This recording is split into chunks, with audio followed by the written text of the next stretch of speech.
Hello there, everyone, and thank you so much for joining us today for one of our weekly webinars.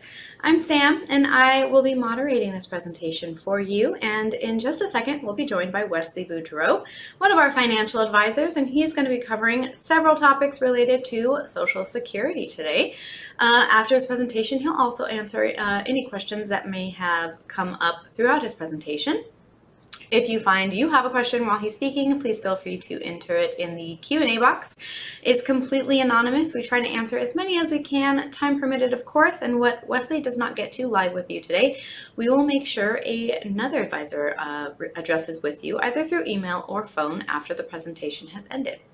Throughout the presentation, you may see some links popping up on your screen. These will guide you to several different resources we have available, such as our complimentary cash flow analysis, which is something Wesley will go more into depth with you about, as well as a link to our calendar to get on one of our advisors' calendar and speak to them directly about your specific concerns or situation. And very quickly, as a final reminder, we are not affiliated nor endorsed whatsoever by any specific company. We are a completely independent group of financial advisors here, so please keep that in mind as you're listening along with Wesley. And without further ado, let's jump right into it with Wesley Boudreau. All right, thank you very much for the introduction, Samantha. And like she said, we're going to be talking about Social Security today. Before we get into the ins and outs of how Social Security works, the age limits, claiming strategies, benefits, things like that, let's talk a little bit about what's going on and some of the upcoming changes for 2025 and what the cost living adjustments look like going forward here as well. But typically, one of the biggest questions we always see from clients and from prospects is when we start talking about Social Security is, will it be there for me? What do I hear about this shortfall or surplus? Well, if we go back when Social Security was first started, for a lack of a better word, or a lack of a better situation, a lot of people died pretty soon after starting their Social Security payments. Now, over time, obviously, longevity has increased amongst the population, and so that's putting a strain on the system. People are living longer, getting paid out more than what I guess the original expectations would have been. Excuse me. And that earlier lack of longevity has helped us build up a surplus over time. But if you look at this chart here, just within the last couple of years, we've hit that point where that surplus is not enough to cover it. We are actually spending more than we're taking in. So now we're essentially kind of dipping into that piggy bank and using some of those funds in order to cover Social Security expenses. And depending on what report you look at, if we fast forward, this could last till about 2034, 2035 before we run through that surplus. And now we're just simply met with the inflows versus outflows. And we might only be able to support about 80% of that or so. So a lot of people do have a concern or a fear of will I lose Social Security or will I get a reduction? There could be a situation where there might be a means test where they do potentially reduce higher income or those with higher assets. But likely that wouldn't be the case. If we look at the right side of that chart, you can see a bump in the wage cap, which we'll talk about a little bit later, can extend that to 2060. There's other nuances they can change as far as increasing the full retirement age, getting rid of that wage cap, and things of that nature that can actually bring this out to 2090 as well. So there's a lot of different options you can look at there, but I wouldn't be too fearful. I don't think any Congress or administration wants to tackle telling the general public, hey, we're going to reduce Social Security. So they'll do what they need to get that taken care of. Now, looking at historically the cost of living adjustment, the question is, okay, it's going to be there. How much am I getting from that? And how much will I get as an increase each year? If we go back when this was started, prior to 1975, the Congress made the decision of how much to increase it. But since then, it's been tied to the CPI-U, which is the CPI index for urban workers. There's the CPI-U, which is all urban population, the CPI-E, which follows the elderly, which is 60, not, I wouldn't call them elderly, but that's what its terminology is, but 62 and up. And there's also the CPI-U, YOU. What are you actually spending money on? So everything's a little bit different, but they use the CPI-W. And if you look at this, we go back to the 80s, we saw some massive increases, 14% or so in 80, I think 11% or so in 81. We've seen pretty minimal increases the last decade or so, with the exception of leading into the last couple of years post pandemic. We saw in 2021, I think it was a 5.7, I believe, or maybe 5.9, I think, 8.7 in 2022, 3.2 last year, and then we're looking at a smaller one this year. We'll talk about in just a moment. So segueing into this year, we're looking at potentially at an increase of 2.5, maybe 2.6%. The official numbers don't come out for another week or so on October 10th, but based upon the numbers, it looks like it's going to be about that 2.5%. Now, keep in mind that 2.5% says, okay, yeah, that's great. It's slowing down. That's a positive issue. It means that things are not as expensive, but that's not reality. It's just things. It just means that things are not growing or getting as expensive as rapidly. So again, if something's gone up in price by 20% the last couple years and it goes up by another 2.5%, that means it's still getting more expensive. So again, think about that snowball going down the hill, getting bigger and bigger and bigger and compounding. So there are still cost issues to be aware of. But historically, this is a good thing because it is slowing, at least at this point. Again, 2.5 versus the 3.2 and the 8.7% from 2022. So some changes we're looking at that the Social Security Administration is bringing on for 2025. One, they always change, and that's going to be the wage cap. I mentioned that before. One of the ways to increase Social Security surplus would be to increase that wage cap or just essentially get rid of the wage cap altogether. And what that means is that's how much you're paying or how much of your income you're getting charged taxes on for Social Security. Now, there's no cap on Medicare, but there is a cap on Social Security. That's moving up to just shy of 175,000 next year. It's about 168 and change this year. But if we go back as recent as 2008, it was around the 102,000 mark. So you can see how much it's come up over time in the last couple years or so. It's far outpacing inflation and the cost of living adjustment. But again, they're doing that because they need to use that in order to help the inflow section. Social Security credits, there's no changes to the credits. It's still 40 credits or 10 years of income. It's just the income minimum has been bumped up. Not a big change. I think it was about 6,900 and change last year. It's probably going to go up to a little bit over 7,000. So just want to make sure you're making at least that amount, which obviously I think most people are, hopefully. It could affect somebody who is just starting out, or maybe somebody who retired, didn't have enough credits, and they're going back and getting some part-time work. So again, be aware of that. And no major changes to the full retirement age, still 67 for those born 1960 and later. We'll take a little bit look a little bit later on what those age bands are. But again, that's another aspect where if they want to potentially push that out farther, that could be another way to minimize some of the cost of Social Security over the long term. So some of the implications of lower cost of living adjustment, the positive side of that is that, excuse me, the negative side of that is that just because we're seeing the cost of living adjustment slow down doesn't necessarily mean it's keeping exact pace with inflation. A lot of times things are still getting more expensive, like medical cost and things like that for those of you that are on Social Security. It also means you need to kind of take a look at supplementing that Social Security. It may not may not cover as high of a chunk of your essential expenses as it once did. So again, it means to kind of either focus on, am I going to take assets take withdrawals from other assets? Do I need to tighten the purse strings? We can go through all those with a cash flow analysis, and we update those annually for clients. But it also, for those of you that aren't taking Social Security right now, it means let's focus on that long-term planning. Somebody my age might say, well, let's just pretend Social Security is not going to be there for me. Let me see if I can't do it on my own without. Or somebody who's a little bit older, closer to Social Security, maybe put a little bit less weighting on that and see if you can't bump up your savings. Make sure you at least take advantage of 401k matches, things like that and stuff. But again, this all goes into a long-term plan to make sure you've set aside enough to cover your expenses. Now, some of the recent inflation data, just so we kind of have an update on that, is to show you how it has been slowing. Again, slowing, not coming down, just slowing. Is the consumer price index for both August and July actually reduced a bit, moving up only by about 0.2% each month. The rolling 12-month average is 2.5%. So that's the lowest we've seen since the last 12-month average since February 2021. So again, it is slowing down. It's not reducing or going backwards, but it is slowing down. So that is a benefit there. Another potential benefit of that is how it could affect bond prices, as well as how it could affect pension lump sums if you're lucky enough to have a pension. A lot of the companies we work with do still have pensions, and they do have lump sum conversion options, so there are benefits there.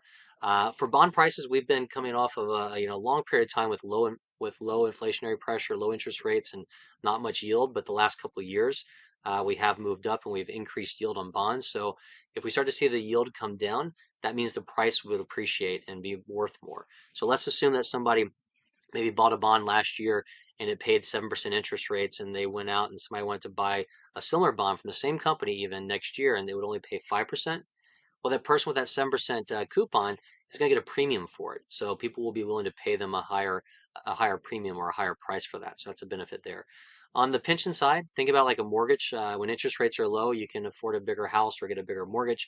When interest rates are low, your lump sum tends to go up because they use interest rates to calculate out that lump sum factor where they look at your age, interest rates, and longevity to figure out how much they need to pay you for you to essentially recreate that same annuity stream. And so in some cases, we might see, lump sums going up by, 2, 5, maybe 10%. If rates keep dropping, it could go even higher than that. So if you're on the verge of retirement soon and have questions on that, definitely give us a call. We can run through that. That's kind of the bread and butter of what the retirement group does. It helps you with pre-retirement planning, making sure you maximize your benefits from your employer. Now let's kind of get into the real the normal webinar, if you would, on Social Security. So the agenda, we're going to talk about different questions you need to ask yourself as far as how the benefits pay out, when should I claim them, how do I actually start taking Social Security. But to sum it all up, one of the things we tend to see a lot of times is the number one reason that people take it early is I took it because I was eligible.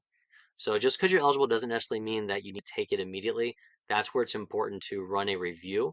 In some cases, a Social Security analysis we can provide, and you can also tie it into a cash flow analysis or a financial plan to see how everything interacts and how it looks not just now, but how it's going to look in 10, 20, 30, maybe even 40 years down the road. So again, it's really important to understand these items.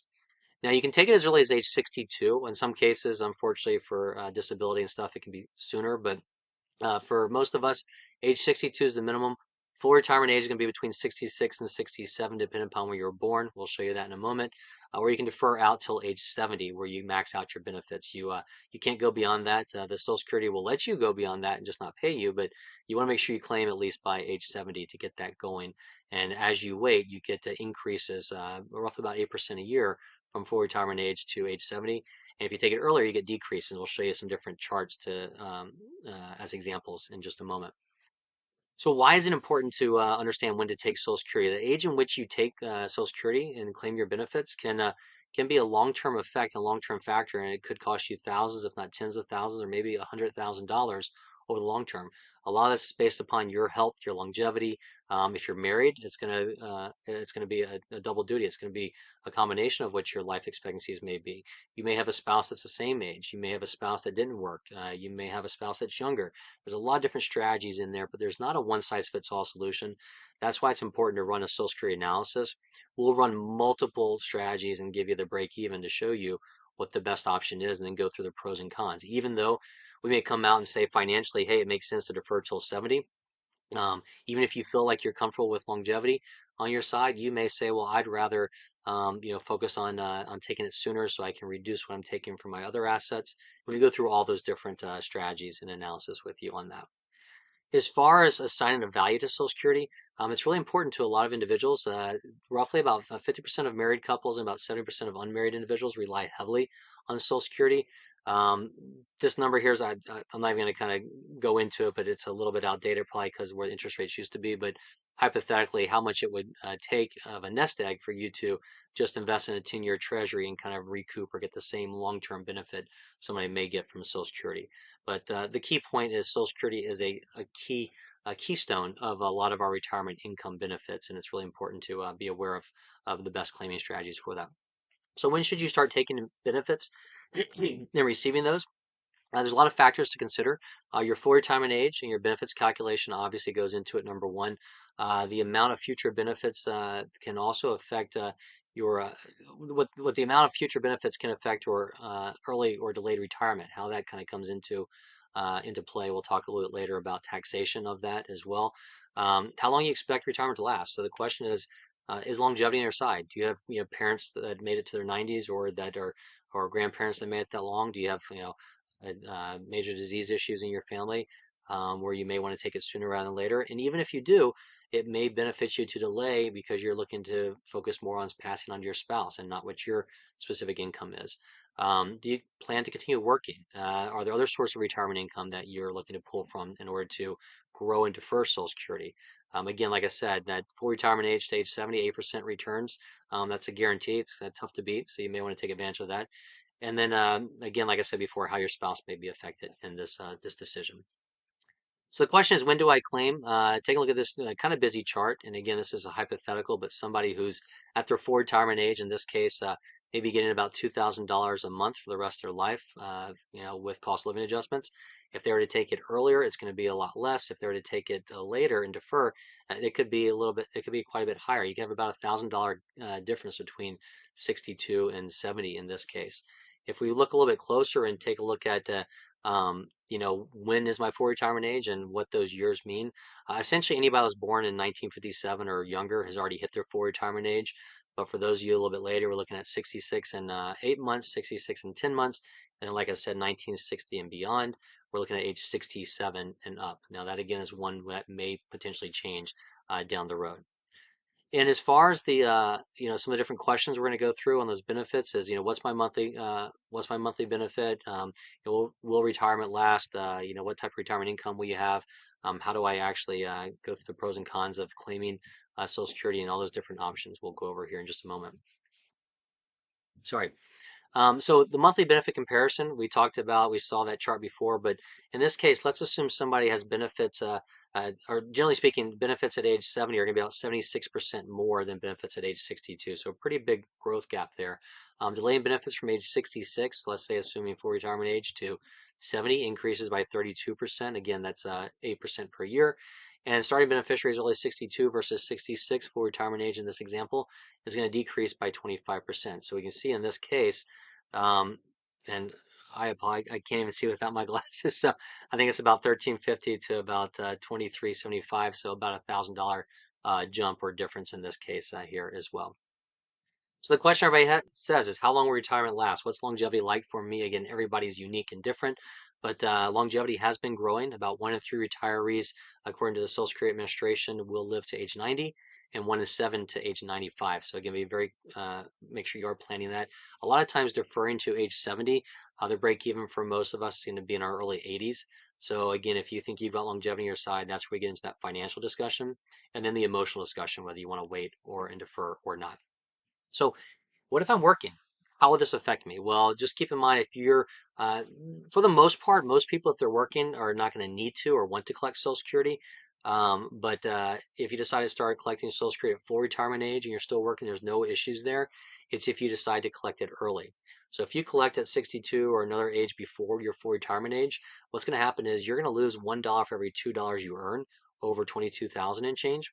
And once you get to the year you turn full retirement age, so let's say 66 for most people, it's going to be $1 withheld for every $3 over $59,000 in change. Now, this doesn't go away forever. It gets thrown back into the calculation, so you do get it back, but it's good. You're going to get back over a long-term period, so it is still lost money. So if you don't need that, it doesn't make sense unless you've got longevity issues to take that early. You want to at least wait till full retirement age if you're working at that point. So a lot of times we're going to see, again, like I mentioned, Social Security is one of the three main pillars of of income and retirement. The other ones are going to be 401ks, other savings, potentially pension if you're lucky enough to have that pension income, or an annuity through that matter. You may decide to go out and get a job, just for fun because you want something to do, or you may need to supplement your income. Maybe you got some real estate, some rental property income that's generating income there as well. There's a lot of different options. But again, at the end of the day, we can't assume that Social Security is going to cover everything unless you've got very, very low expenses. So kind of piggybacking that, low expenses. How much of my Social Security will actually be taxed? For those that do have very low expenses, it may be tax free. What happens is for somebody that let's look at a married couple. Once you get above 32,000 to 44,000, at that point half your Social Security is taxed, and then above that 44,000, 85% of it's taxed. So even if you're making $1 million a year, the max you're getting taxed on there is that 85% of it is being taxed. It's not the tax; it's what percentage of Social Security is getting taxed. So a benefit there. And in some cases, if you're in a state that has an income tax, some states actually don't tax your Social Security. So there are some benefits there as well. But this is definitely something we get involved in when we run Roth conversions to see how it affects the Social Security tax as well. So be very careful on this because a simple change could bump you up into having a large chunk of that Social Security taxed, and it turns out more than what you thought. So the power of delaying, we talked about, the option for an individual, but if we look at a couple, hypothetically, it doesn't matter if this, a husband or a wife, whoever's the higher earning spouse in this case, at 62 is getting about 1,700, spouse two about $1,000, If they deferred all the way out till age 70, we're looking at 3,200 or 3,100 versus 2,000. So you can see that difference of the joint income, 2,700 up to about 5,200. So almost doubling that over time. And again, in this case, there can be multiple strategies where both of them take it early versus both of them take it at full retirement age versus both take it at 70, or maybe that one defers till 70, one takes it early. There's a lot of different strategies to look at, and that's where we get into the Social Security analysis tool to go over with you. So at the end of the day, again, the choice is yours. You know, there's different reasons why you may want to take your benefits earlier versus reasons you may want to delay. Again, a lot of reasons to take it earlier is because you may need it to supplement your income or cover your expenses. You may be a bird in the hand versus two in the bush. You're concerned about Social Security being around. Maybe you take it for investment purposes, so you alleviate pressure on some of your other assets and you turn around and invest that, for instance. Maybe you're taking it early because your spouse is delaying. So different reasons to delay is you may still be working. You're looking at getting those guaranteed income bumps of 8% until 70, for instance. You've got longevity on your side and you're aware of that. Maybe you're planning to make sure you've got a higher amount to pass on to your spouse, assuming you go earlier. There's a lot of different pros and cons and options to focus on. But again, these are things we can work on with you one-on-one in a review as well. So at the end of the day, whenever you need to do this, you can contact the Social Security Administration by giving them a call. You can go log online and set up your account if you haven't done so already. Get copies of your Social Security statement. Look at your past wages. You can run calculations. You can go in there and actually apply online or by phone or in person if you like standing in long lines. You can do that as well. As far as, ultimately kind of running through this, I've mentioned a couple of times about running a Social Security analysis. That's one piece of it. But at the end of the day, you need to look at a full financial plan or a cash flow analysis to see how every part fits into the scheme. But right now, about three-fourths of Americans over 50 don't even have a written plan. If you can spend about 10 minutes with the retirement group, myself or the other advisors, we can gather some data, give us some time. We can run a detailed plan for you to show you exactly how things stand, how you look now versus 20 or 30 years, and help you back into the best claiming strategy for Social Security and help you make that choice as you get closer to Social Security. And with that, kind of a quick reminder of who the retirement group is. We are an independent financial advisory firm that's focuses working with Fortune 500 companies and many other companies that need help with understanding their benefits. A lot of our advisors work with just a select number of companies, so that way we can be very up to date on your ins and outs of your benefits, whether it be the pension, the 401k, healthcare, retiree medical benefits, life insurance continuation, things like that. And our goal is to help you understand that so you walk away when you retire and maximize your benefits, give yourself a higher starting point. And our goal is to help you manage those assets throughout the rest of your life and help you build a legacy as well. We do have offices throughout the country, so rest assured we can sit down with you face to face. But if you need to talk via web meetings, phone calls, email communication, that's all available as well. And at the end of the day, that cash flow analysis I've talked about a few times, that is complimentary. So if you haven't done one, give us a call to run one. If it's been over a year, we should probably update one as well because things have obviously changed over the course of the last couple of years here as well. Now, at the end of the day, if you have any questions, you can give us a call at 800-900-5867. You can reach us at info@theretirementgroup.com. And you can also use some of these QR codes I'll keep on the screen. I saw one question come through, so I'll touch on that in just a moment. But while I do that, these QR codes, one is to get into our appointments if you'd like to schedule an appointment with myself or one of the other advisors, or if you'd like to get into our LinkedIn page to get more updated information on webinars like this or even specific company information, you can go as detailed as that as well. So I'll wrap this up real quickly, but the one question I did have come through we'll address. But the question is, can I stop my Social Security if I go back to work? So that's a good question. And we do see this from time to time. There are some limitations, but you can stop your Social Security. You can restart it. So I don't know the specifics of this question, but let's pretend somebody, maybe they retired or they got let go or something like that, or they retired and said, okay, well, I got to start collecting Social Security. I need to get that income. And then maybe they get lucky 2 months later or 4 or 5 months later, they find a new job or they decide, hey, I'm bored. I want to go back and work and I don't need this money. You can do that as long as it's within 12 months.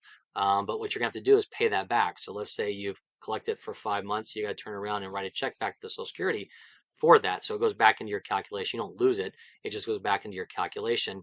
And then now that you're working and not taking it, that helps kind of increase that deferral roll up in there as well. Also, you can suspend after full retirement age, between full retirement age and 70.